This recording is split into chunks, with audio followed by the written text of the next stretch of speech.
Assalamualaikum warahmatullahi wabarakatuh. Apa kabar teman-teman semua? Semoga selalu sehat dan tetap dalam lindungan Allah Subhanahu wa taala. Alhamdulillah pada hari ini kita berkesempatan untuk bisa bertemu di pembelajaran pendidikan agama Islam dan budi pekerti. Teman-teman, Ustazah memiliki aturan pembelajaran daring yang perlu diikuti. Saat seperti ini, teman-teman pastikan untuk menerima informasinya dengan penuh kefokusan. Kemudian pastikan mengerjakan proyek yang sudah diinformasikan dan sesuai dengan prosedur. Kemudian pastikan tuntas dan tentunya pastikan melapor. Sebelum dimulai, yuk kita berdoa sebelum belajar. Sikap berdoa, tangannya diangkat, kepalanya ditundukkan. Membaca doa sebelum belajar. Bismillahirrahmanirrahim. Rabbi jidni ilman warzuqni fahman. Baik, yuk kita lanjutkan. Hari ini teman-teman kita bertemu di tema 5, subtema 2, yaitu hubungan makhluk hidup dengan ekosistem. Ada sedikit typo ya. Kemudian hubungan makhluk hidup yang satu dengan yang lainnya itu memang saling ketergantungan. Hubungan ekosistem selain dari produsen, konsumen, pengurai, dan komponen biotik. Nah, produsen itu adalah semua tumbuhan, teman-teman. Lalu konsumen itu adalah pemakan bahan organik yang dihasilkan dari konsumen. Jadi itu konsumen. Kemudian pengurai itu adalah makhluk hidup yang menguraikan zat-zat yang semula terdapat dalam tubuh hewan dan tubuhnya yang telah mati. Dan yang terakhir adalah komponen biotik adalah tumbuhan hijau tumbuh. Nah, kita lanjutkan. Ustazah sudah memiliki lagu tema. Teman-teman tahu lagunya Cowboy Junior yang judulnya Ea. Nah, kita akan gunakan nada tersebut. Yuk kita nyanyikan bersama-sama lagu temanya. 1, 2, 3. Hei kawan, marilah kita belajar tentang simbiosis. Simbiosis diartikan hubungan antara dua jenis makhluk hidup. Ada 3 jenis hubungan yang dipelajari dalam tatanan ekosistem kita. Mutualisme, saling menguntungkan dua belah pihak. Parasitisme dapat merugikan salah satu pihak. Dan komensalisme, hanya satu pihak yang untung. Namun pihak lain pun tidak merasa rugi.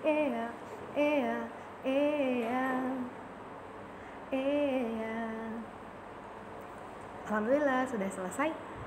Mengasihkan bukan menyanyikan lagu tema dengan sebuah nada dari Cowboy Junior judulnya Ea.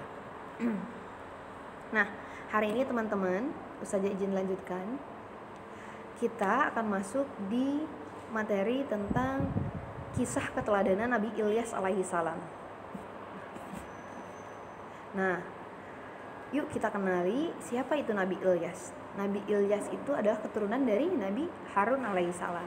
Nabi Ilyas merupakan keturunan keempat dari Nabi Harun alaihi salam. Nah, Nabi Ilyas alaihi salam ini diutus oleh Allah kepada kaum Bani Israel yang menyembah berhala. Jadi ada suatu kaum namanya Bani Israel, dia sangat kental sekali dalam menyembah berhala. Nah, kemudian Allah sudah mengutus Nabi Ilyas ini. Kemudian di kaum Bani Israel, berhala ini tidak memberikan syafaat kepada manusia, sehingga Allah mengutus Nabi Ilyas untuk menyadarkan kaum Bani Israel dalam menyembah Allah Subhanahu wa taala. Kemudian bermula di dakwahnya Nabi Ilyas alaihissalam. Nabi Ilyas alaihissalam ini senantiasa mengajak kaumnya Bani Israel untuk meninggalkan berhala dan mengingatkan akan hukuman dan azab Allah bahwa itu ternyata ada, dan azab Allah itu sangatlah pedih, seperti yang telah menimpa kaum-kaum sebelumnya. Jadi di sana Nabi Ilyas berusaha menyadarkan sekali para kaum Bani Israel yang menyembah berhala. Namun para kaum Bani Israel yang mendengar dakwah tersebut dari Nabi Ilyas alaihissalam, kaum Bani Israel itu marah dan bahkan mengancam akan membunuh Nabi Ilyas alaihissalam. Jadi kaum Bani Israel mengancam keberadaan Nabi Ilyas karena kaum Bani Israel merasa tidak nyaman dan marah akan dakwahnya Nabi Ilyas alaihissalam. Nah, ketika Bani Israel mengancam Nabi Ilyas alaihissalam, ancaman tersebut adalah sebuah pembunuhan dari kaum Bani Israel kepada Nabi Ilyas alaihissalam. Nah, Nabi Ilyas ini bukan merasa takut teman-teman, namun Nabi Ilyas berusaha untuk menyelamatkan diri terlebih dahulu. Dengan caranya seperti apa? Dengan cara Nabi Ilyas itu berpindah dari rumah yang kosong, dari rumah yang satu yang kosong ke rumah yang lainnya yang kosong. Jadi nomaden, berpindah-pindah. Sampai suatu ketika yang menjadi anehnya itu adalah rumah yang ditempati oleh Nabi Ilyas alaihissalam ketika berpindah-pindah tersebut, nah selalu tersedia makanan yang ternyata bisa dimakan oleh Nabi Ilyas alaihissalam. Nah, itulah keunikannya teman-teman. Kemudian saat berpindah-pindah rumah kosong tersebut, Nabi Ilyas bertemu dengan seorang anak yang soleh, yakni bernama Ilyasa.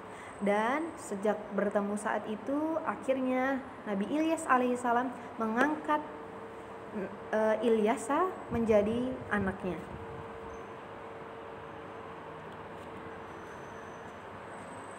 Nah, ini semuanya masih berlanjut. Bagaimana nasibnya kaum Bani Israel yang masih saja menyembah berhala? Di sini judulnya azab Allah terhadap Bani Israel. Nah, saat upaya pembunuhan terhadap Nabi Ilyas alaihissalam dari kaum Bani Israel yang selalu berdakwah, ya, Nabi Ilyas berdakwah untuk kaum Bani Israel agar menyembah Allah Subhanahu wa taala. Nah, namun karena terus-menerus tidak mau untuk menyembah Allah Subhanahu wa taala, akhirnya Allah melimpahkan azab kepada kaum Bani Israel. Nah, azab tersebut berupa kemarau yang sangat panjang dan bertahun-tahun, ya, sehingga kaum Bani Israel mengalami kekeringan dan kelaparan. Nah, kemudian karena sudah merasakan seperti itu, kaum Bani Israel itu mencari Nabi Ilyas alaihissalam dan mereka berjanji untuk bertobat. Namun ternyata janjinya mereka itu hanya sebatas janji. Saat Nabi Ilyas berdoa kepada Allah Subhanahu wa taala untuk mendoakan kaum Bani Israel agar terhindar dari suatu mara bahaya, untuk Allah itu kabulkan diturunkannya hujan terhadap kaum Bani Israel, sehingga kaum Bani Israel ternyata kembali makmur, bahagia dan sejahtera setelah Nabi Ilyas berdoa kepada Allah Subhanahu wa taala dalam menurunkan hujan. Namun setelah itu kaum Bani Israel kembali pada jalan yang sesat dan lupa akan janjinya. Nah, di sanalah Allah murka dan memberikan azab terhadap kaum Bani Israel kembali.